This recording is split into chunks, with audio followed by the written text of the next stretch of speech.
Today on CityCast Austin, we are wrapping up our Mayoral Monday series with one last interview of the 5 candidates running for mayor of Austin. Kirk Watson was Austin's mayor from 1997 to 2001.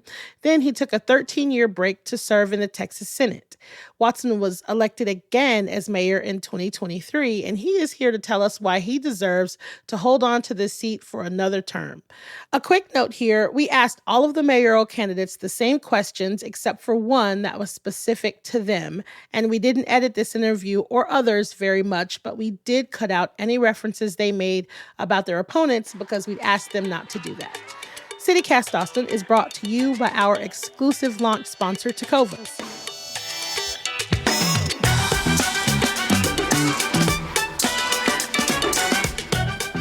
It's Monday, October 21st, the first day of early voting.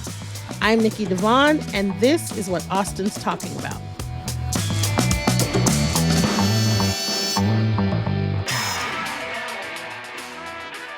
Hello, I am here with Kirk Watson, mayor of the city of Austin. So tell us who you are and why you're running for re-election. Well, I'm Kirk Watson, as you've already pointed out very appropriately, and I'm currently the mayor of Austin, Texas. I was also mayor of Austin, Texas from 1997 until 2001. I was also a representative of Austin. I was the senator, the Texas state senator for the Austin area. I was elected in 2006, and so I did that from 2007 until 2020. When I left that position to become the founding dean of the Hobby School of Public Affairs at the University of Houston. I did that for a while. And then in 2022, I ran and was elected to this position again. Liz and I have lived in Austin since 1981. We raised 2 boys here, 2 adults that are here, and one of those adults is the papa of my 2 perfect granddaughters, Effie and Birdie, who also live here in Austin. So that's me in a nutshell, I guess. So if I am brand new to town or I've never voted for you, why should I vote for you now? And if I have voted for you in the past, why should I vote for you again? Great question and an appropriate question.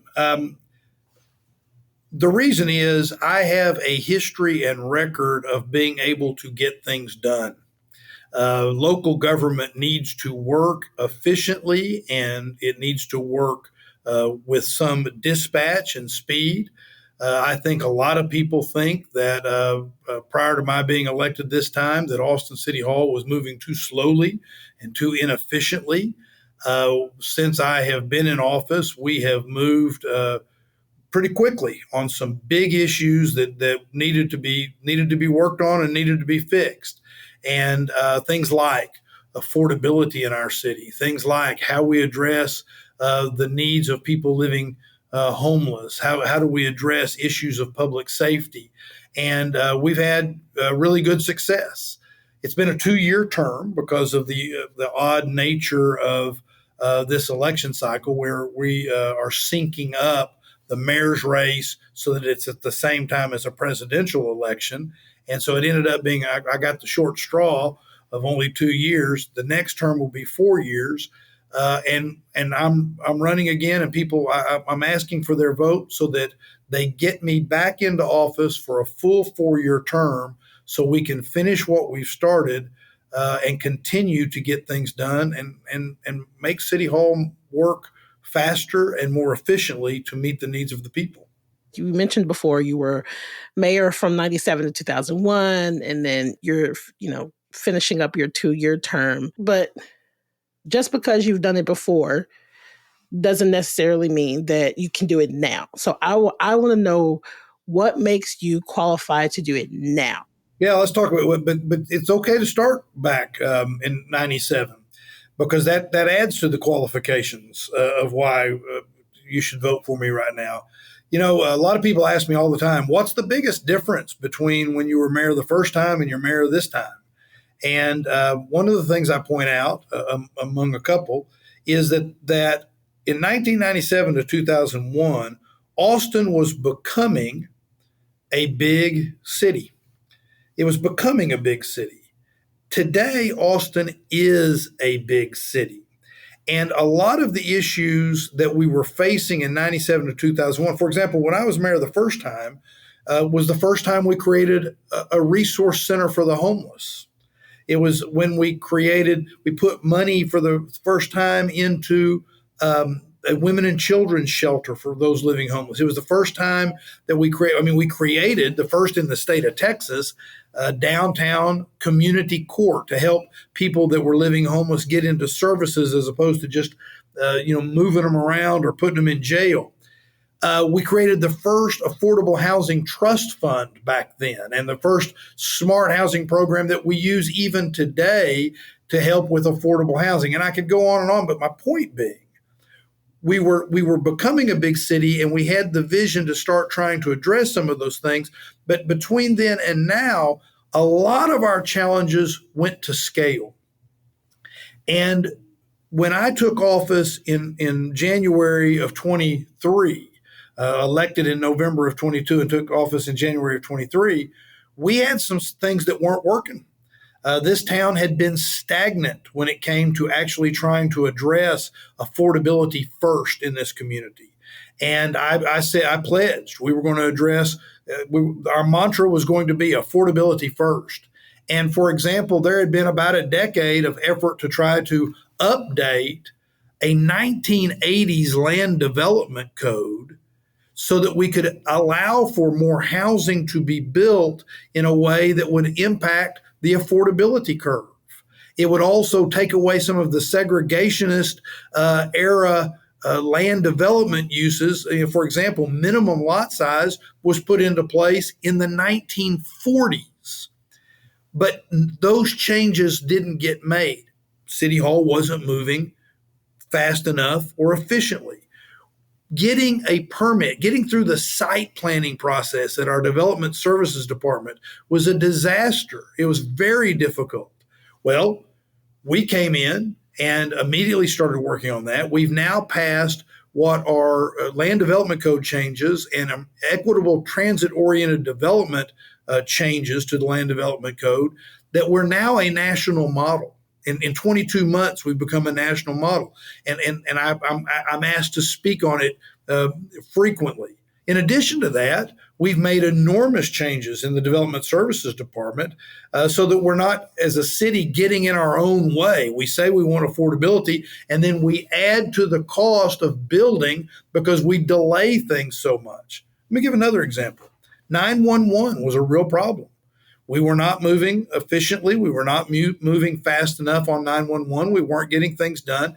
The standard that we want to meet is that we want at least 90% of our 911 calls answered within 15 seconds. When I took office, that was absolutely not happening. And by August of 23, we had made great progress, but we were still only in the low 60%. Well, in 2024, I think I'm safe saying that in every reporting period, which is kind of like a 2-week period, we have been at the national standard of over 90% of those calls being answered within 15 seconds. It's those kinds of things, the ability to get things done in a collaborative, thoughtful, efficient way that I think is what voters need from their local government. They have wanted. I think that's why they elected me the first time, and it's why I hope they'll reelect me this time. Let's say you are reelected and you want to start off on the right foot and you want to really get the pulse of what's going on in Austin outside of your immediate purview right now. Who would you invite to lunch? Oh, that's a great question. Now, but let me say something about that because it's important. I think that's part of what campaigns do, right? I'm all over this town every day, all day. It feels like, and come in contact on a daily basis, both wearing my hat as the mayor and going and seeing people and doing things, but also as my hat as the candidate for mayor. And when I was a very young man, I was talking to a federal judge. I worked for a federal judge, my first real job out of law school. And I was talking to this federal judge, and back then there was this big debate: should we appoint our judges or should we elect them? And this guy, he had been appointed, obviously, to be a federal judge, but he had also been elected to the Texas Supreme Court and to other positions as judge. And I said to him one day, I said, well, what's the answer? What do you think? Should we elect him or should we appoint him? And that quick, he said, elect him. And I said, tell me why. Because it kind of surprised me. I thought he was going to say appoint. And he said, well, there's not a person alive that starts a campaign on day one and ends the campaign at the end of the campaign that is the same person if they're listening and talking to people. And of course, I have found that to be true in every real campaign I've had. I found it to be true in every one, including in 2022, because you're hearing people, you're learning things again if you're paying attention, and that's of course happened this time as well, right? You think you're doing right on something, but then you hear a different variant on that, and you realize, oh, I might need to shift a little bit on things of that nature. But you also hear what people are feeling. Even emotionally, about the good things that you've done, the difference that you've made. So I think this campaign plays that role in a very important way. And I've worked pretty hard to be where I need to be so I get to have that feedback and hear from folks. But there's not anybody that you'd be like, okay, I'm back in the seat now. So let's go to lunch and let's talk about it. You don't have one. Oh, I'm sorry. That is how you asked that question. You're right. And that's a different question than who I want to make buy me lunch, right? One of the first things I would like to do is the group I would most like to get with is the group, the young people in this community that have, by the way, have just come out in droves to help me in this campaign. It's been wonderful, and it gives you an amazing sense of energy, and it gives you a sense of, go back to what I was saying about listening. When you listen to those young people in this town about what their goals are 20 years from now in Austin, Texas, when they're at that point in their lives where their families, they're building their families, they're building their work, their businesses. When you listen to them, so that would be the group. Yeah. In fact, it's a dadgum good idea. I think that's what I will do. You're welcome. And the truth of the matter is, it's been great. I've been endorsed by the Austin Community College Democrats. I've been endorsed by the Austin Young Democrats, by the University Democrats, and this place. I'm sitting in my campaign headquarters right now doing this with you. This place is filled with lots of energy from young people. Last thing I'll say about that is that I speak all the time about how Austin has an amazing fountain of youth. That fountain of youth is created by Houston Tillotson, by St. Ed's, by Concordia, by ACC, and by that little public university that we have that happens to be number one in the nation right now in football. No big deal. And I just had to get that in.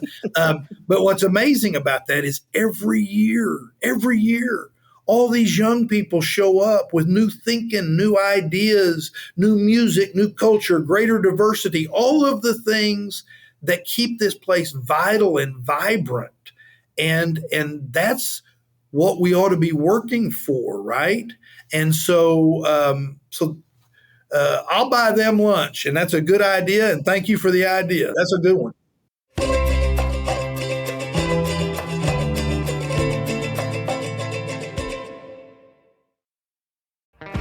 Hey y'all, it's Nikki. I have to tell you about Tecovas boots. I finally have a pair, and I don't know if y'all know this, but they're handmade, high quality, and stylish. And they're comfortable right outside of the box. Now, I know we buy everything online these days, but trust me, you have to get fitted for some boots at Tecovas. Now, whether you're like me, a newbie to boots, or you have a closet full of them, the folks at Tecovas will help you find your next favorite pair. So, grab a friend, head on over to the Tecovas flagship on South Congress or their store at the Domain. Plus, good news, they just opened a store in Georgetown at 709 Main Street for those of you that live just a little further north. With 3 locations in town, you have no excuses. So, that's tecovas.com. TECOVAS.com. Don't go gently, y'all. You said that your top priority as mayor for this next term is affordability, hands down. What are your specific goals when it comes to making Austin more affordable, and which Austinites would get the most help or would get help first? So I'm going to come at that. I'm going to say, since we're talking about affordability, let's think of a coin, and I'm going to talk about both two sides of a coin. The first side is we have, again, go back to what I was saying earlier about needing to have more efficiency and urgency to actually getting more housing built. We went for too long with people trying to stop the ability to get more housing built. And as I say, we've done some big things in the last 22 months. We need to implement that the right way. We've made big changes, and when we voted on a lot of those changes, what I said was that look, we need more big A affordable housing, deeply affordable, but we also just need more housing, period, because of the impact that that has. And if you read studies like the Pew Charitable Trust, what it's done with regard to housing, getting getting more units, including things as simple as getting more duplexes and triplexes and more accessory dwelling units, that impacts the housing market. Um, we got to implement that the right way though. And one of the things I did, and the council followed and voted unanimously for this amendment that I put on these efforts to change, was that we would do a review.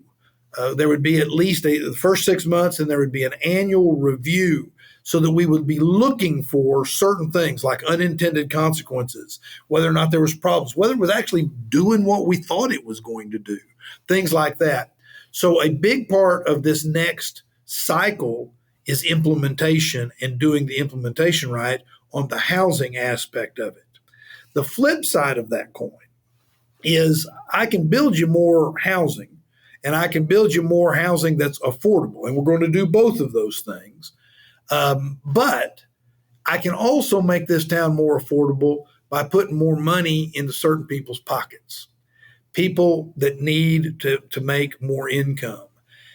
Austin's economic development paradigm, which has been a good one and one that we look at, everybody brags about, and that is at the end of every year, we tend to count the number of new jobs we've created.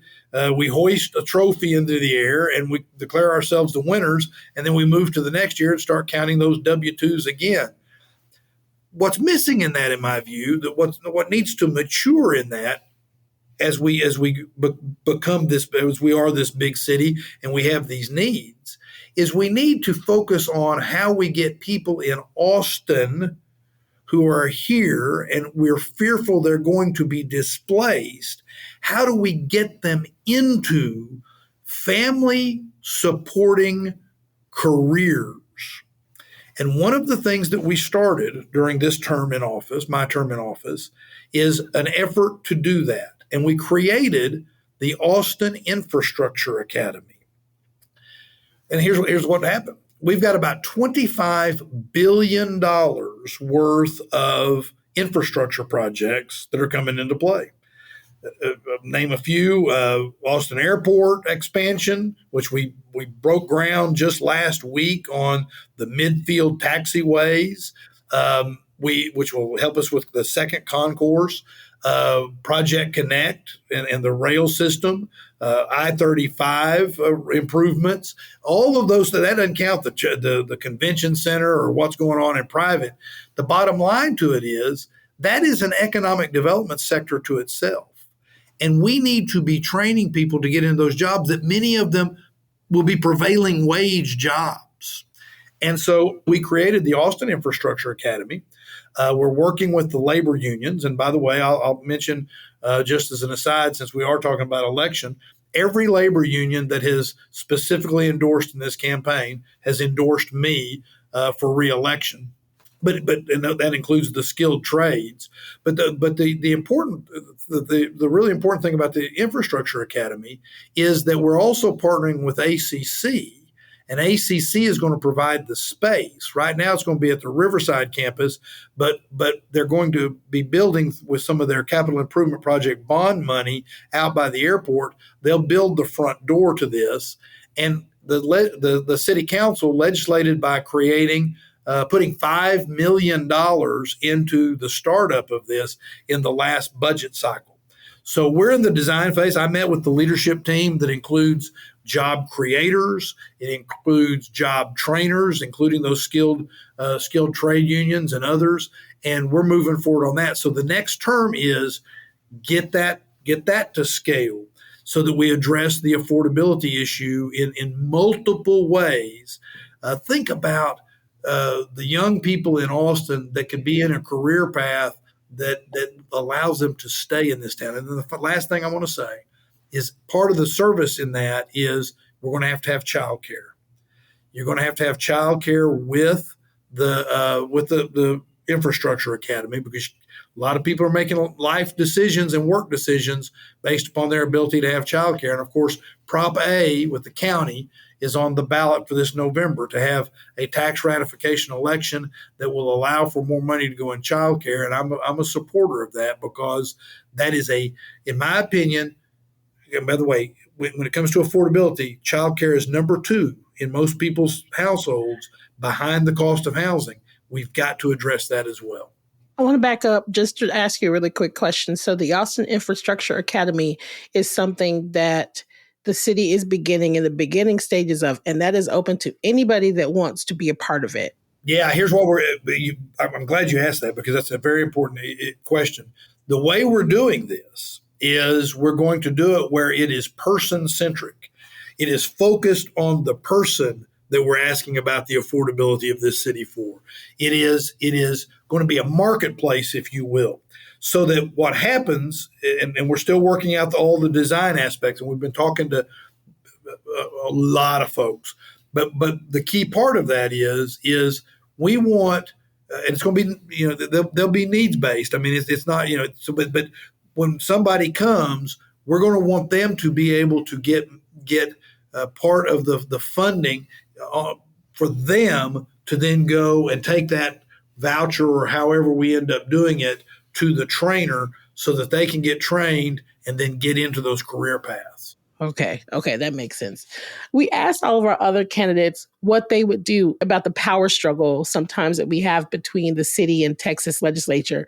In 2022, you said that you talked about your experience in the Texas Senate as something that would help get the target off of Austin's back when lawmakers are in town for the legislative session. But in 2023, it seemed like there were all kinds of stuff that was kind of like thrown our way.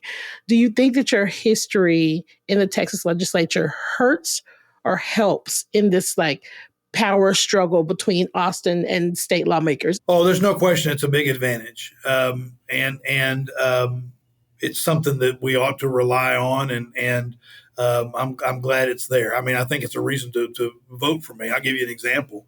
Let's talk about it. And by the way, when you say 2022, I said this, and then 2023, keep in mind, I didn't take office until January of 23, and January of 23 is when the legislature convened. So, right. And by the way, in the 25 session, we will still have issues. And this is not unique to Austin. I mean, Austin likes to talk about it, but I've already been in multiple meetings with mayors from around the state.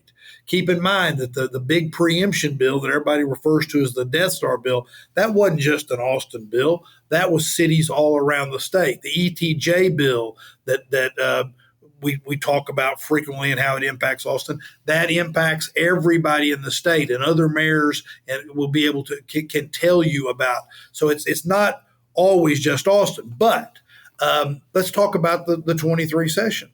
There were bills targeted to hurt Austin Energy, and none of them passed. And I think part of that was the relationship that I have with a number of members and the ability to go up there and talk about things. Project Connect was a clear target of the legislature in the last session, and that bill didn't pass. Those are just some examples. Another example I'll give is while I've been mayor, I have been able to work directly with the state of Texas and Esperanza Community, which is a major place that serves people living homeless. It is a number of acres of non-congregate housing and shelter. That I was able to get TxDOT work. I worked with TxDOT and others at the Capitol to get TxDOT to purchase 7.1 acres right next door to Esperanza Community. I found the owner of the property and got the owner of the property and TxDOT and others at the Capitol in touch with each other. And that property has been purchased to now be used as phase 3 of the Esperanza Community. I also was able to work directly and get $65 million from the Texas Department of Housing and Community Affairs. Get that money. When was the last time the state of Texas gave the city of Austin anything, much less $65 million? But it was $65 million that will help pay for that and other homeless services. So there's little question that having somebody that served almost 14 years, 13 and a half years in the Texas Senate and maintains strong relationships. Now, let me tell you something. I'm going to fight like crazy to keep Austin's values. I mean, the fact that Ken Paxton sued me by name because the city of Austin is protecting reproductive rights of women. Well, you can sue me every day if he wants to. I'm going to stand up for the rights of women to Right. get the health care they want and they deserve to have. And he said it was an emergency. He needed to have an emergency hearing. Well, he needs a dictionary. An emergency is not when he says it's an emergency. An emergency is when a woman's life is at risk or her baby's at risk and she can't get health care because of the regressive Right. abortion laws in this state. So I'm going to stand up every time, and they know that. They've served with me. They've seen me fight back. But they also know that I'm not going to pick unnecessary fights and have unnecessary enemies, because to be mayor of this town and get good things done and to avoid having bad things happen, that's the best approach. Ken Paxton specifically, this man just does not give up. Like it feels like every week he's suing us for something else. You know what I mean? So do you ever think that there will be a time where I'm like, oh, cross the line and now I don't have, what I mean, that same pull? Well, here's the thing. There are some people that it's hard to reason with. And and that's what Mama taught us all, right? There's some people you're not going to be able to reason with. Some people you're not going to be able to agree with. But you don't pick unnecessary fights. You don't set your hair on fire just to set it on fire so that you can be recognized and get attention. You got to do this in the right way. You got to be a mayor that is willing to stand up for your city, but at the same time not create unnecessary enemies and not pick unnecessary fights. But you got to fight when you got to fight, and I think my record. Let's face it. The reason I've been endorsed by our two Democratic state senators, by a majority of the House delegation in this area, is because they know how I go about doing the business at the Capitol, and that's why they've endorsed me. As someone that worked at City Hall, I got a very, very front row view of how things work. Yeah, But before I started working at City Hall, I had no idea yeah. about, about how things worked. And I had a lot of misconceptions about things. And I am not alone in that. Right. And so we talked in June, and you also mentioned it today that you want to move things along quickly at City Hall as opposed to the slow pace before you were here. But that can make people feel like there are decisions being made outside of the public's view or without their input. If you're moving too fast, it feels like people can't keep up. And it reminds me of like the Texas Senate. There are a lot of decisions that seem to be made behind closed doors or before senators get on the floor and debate an issue. And so what I hear a lot is, and even when I worked for City Hall, I heard a lot. It seems as if y'all have already made your minds up when you get to the dais. Before you even get there, it feels like you've already made your minds up, and it doesn't feel like it's transparent or that the there's transparency in the process. And so I would like for you to address that criticism about just like the question of transparency that happens in City Hall. Well, as you just indicated, that there's sometimes misunderstandings about how things happen. For example, nobody would want the city council, the mayor and the city council, to show up on a given day, and the only way they make their decision is that day, the hearing that day. By the time you get there, if you're doing a good job as mayor, you've already listened to a whole lot of people. Hopefully, you've read a whole lot of stuff. You have also known that there's been a process that's gone on to get it there. It's gone through boards. It's gone through commissions. It's gone through task forces in some instances. It's gone through steering committees. And so by the time you get to the day of a decision, where we then allow for public comment to occur, it's not as though that's the okay. Well, I didn't know anything about this until I got here today, and so to some degree, you do show up with a hopefully you show up with a pretty well informed point of view. Otherwise, you're making your decision based upon very little, if that's all you're listening to. Right. So, and for me, one of the other things that occurs is I've got staff that's listening to people. I get a question about something, or it causes me to, somebody tells me something. I think, wow, I hadn't thought about that. I ask for information on that, get me information. So by the time we get to an agenda item, I want to hear everybody. I think we need to hear from folks. But by the time I get there, you better hope that I've done more thinking about it. Or you sure don't want me to get there and say, well, I hadn't thought to think about this, hadn't read anything. Y'all tell me what to do. That's not the best way to make decisions.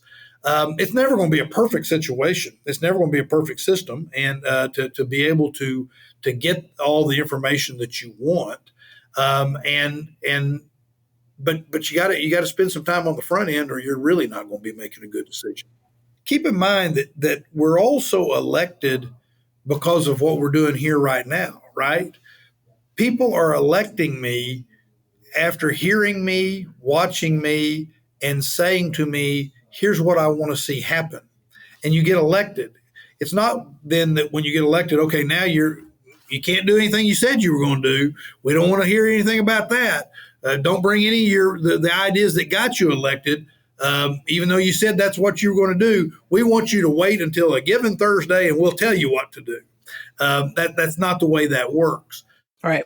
So my favorite question that we've been asking everybody, if you could bring back any music venue that we've lost over the years, which one would it be and why?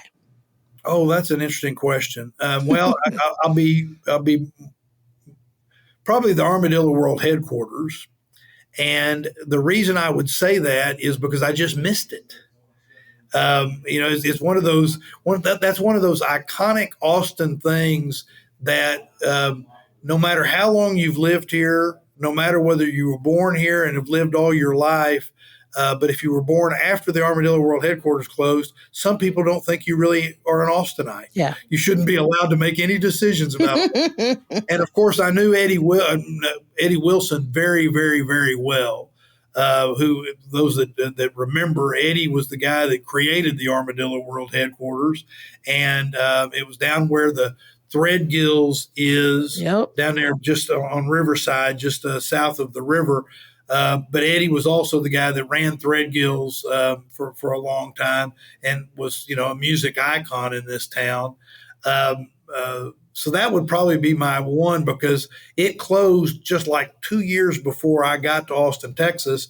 And since music was a big, big part of what caused me to fall in love with this town, I wish I'd have had that. Oh man, shout out to Threadgills. I miss Threadgills every day. So yeah, me too. How would you feel in this blank? If you care about blank, then vote for Kirk Watson. If you care about the future of Austin and affordability in this town and getting things done so that city government is working, vote for Kirk Watson. Simple and easy. So there's an active investigation into an ethics complaint filed against you over out-of-town donations to your campaign. Do you want to address that? Well, here's what I would say is there was a complaint filed that says that I and another candidate, but they say that I took more money than the campaign finance law allows from people that live outside zip codes that include Austin. The person, in relying upon that, in filing the complaint, relied upon the standard form that everybody has to fill out. But I go above and beyond on that form so that we don't violate that. And I have a mandatory question. It's not optional. You have to fill in your home zip code, because the truth is, a lot of people, when they fill out a form like that, when they make a donation of $100, they'll fill out that form and they'll put their office address, or they'll put their P.O. box, or they may have a second home somewhere. And so they put that address. But there's a variety of reasons that people might use a different address than their actual home address. And the law doesn't create an opportunity to cross-examine them and ask that question, but I do, by putting an extra question in there that says home address. And we track that so that when we hit the limit, not only do we stop taking money from outside the zip codes that are allowed, we put on the website and things that we hand out, we list every zip code that we can take money from at the top of it. And we even, when you fill out where it says home address, that non-optional mandatory requirement, we even say there, if it's not listed as a zip code up above, you can't give money. Now, that is being very diligent to be sure you follow the finance laws. We were very diligent, and the process will work itself out. And I feel comfortable that not only did we do it, we didn't do anything wrong, we did it the right way, and probably is the way it ought to be required. Is there anything else that you'd like to add in closing that we haven't touched on? No, I think this has been a great interview and fun. So I appreciate the opportunity. Part of the reason I'm doing this is because I find it fun, I find it important, and I'm very gratified by the number of people that have endorsed me in this campaign and come out to help me. So no, I think you've done a good job of asking me the questions, and thank you. Well, thank you. Thank you for agreeing to talk to me again. This has been awesome as usual.